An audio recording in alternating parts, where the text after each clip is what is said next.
Wizard activist, democracy is in trouble. Almost 1/3 of people live in declining democracies, meaning that we're losing rights representation and safety around the world.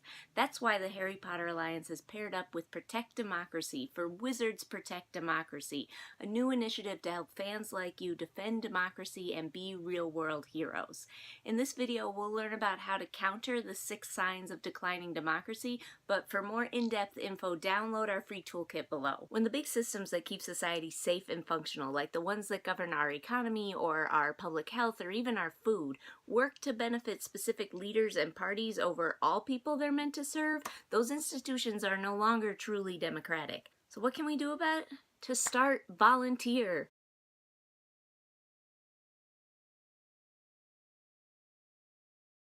Organizations like this exist around the world because as long as there have been leaders, there has been dissent. How safe it is for you to participate openly in dissent varies widely, so use your best judgment, but know that there are people who feel just like you do and who are fighting to build better democracies. When the ministry and wizarding media spread lies to discredit Harry, it led well-meaning people like Seamus Finnegan to not really understand what was going on and to not support the people fighting for justice. Death Eaters don't need a nation of Death Eaters to win. They need a nation of confused Seamus Finnegans. To help the Seamus and all of us, talk to your friends and family about how to recognize disinformation, fear-mongering, fact presented as opinion, and more.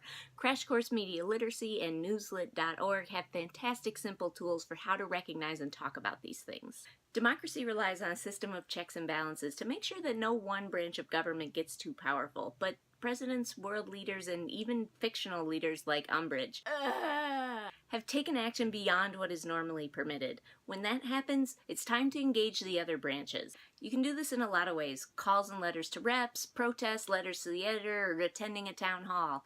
Those are really like an in-person episode of Parks and Rec. However you engage lawmakers, it's most important to get other people to do it with you. So host a letter writing party, challenge 3 friends to make calls, or go Leslie Knope style and bring your best friend to a town hall to celebrate democracy and friendship, you beautiful tropical fish. The ability to disagree with those in power is what allows us to organize and make change, but we can't do it when leaders quash dissent. We see the ministry do it when they threaten the Lovegoods for publishing The Quibbler, and we see it in the real world when journalists are mocked or threatened by government leaders, jailed, or worse. One great way you can take action is through PEN America, who, despite having America in the name, have actions that you can take around the world to help journalists who have been threatened or imprisoned.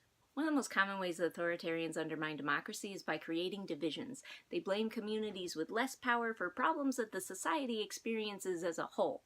This shifts the blame off the leader and gets us fearing and fighting amongst ourselves. This is famously how the Nazis targeted the Jews in Germany and how white leaders tried to delegitimize the civil rights movement, which is why we should take action when our leaders talk about immigrants, Muslims, and other communities with the same disdain.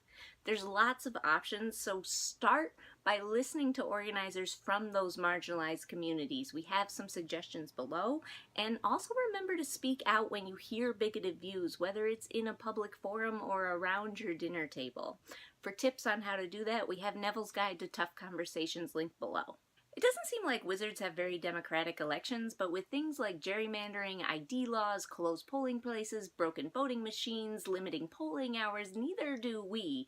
And that's not even counting if a foreign country intervenes in your election. Many of us around the world, including in the US, have never lived in a democracy that is truly representative of all people. But we can. It starts with volunteering at places like spreadthevote.org, which is connecting people with the IDs they need to vote. You can also find out who is working near you to register new voters, increase voter turnout, fight for automatic voter registration, and just educating voters in general. These are a few of the ways that Wizards protect democracy, but we want to give you one specific challenge. Valentine's Day is coming up, and we want you to go on a date with democracy. Grab a friend or 2, good food, hot drinks, and then go over the toolkit or watch this video and pick one action you're going to do together. We're even working with heroine training to create a menu of magical foods you can democratically share together. We'll send the menu direct to you if you sign up on the link below. So enjoy the food, the friends, and the fight, because remember, none of us have to be the chosen one to save the world. We just have to choose to do it together.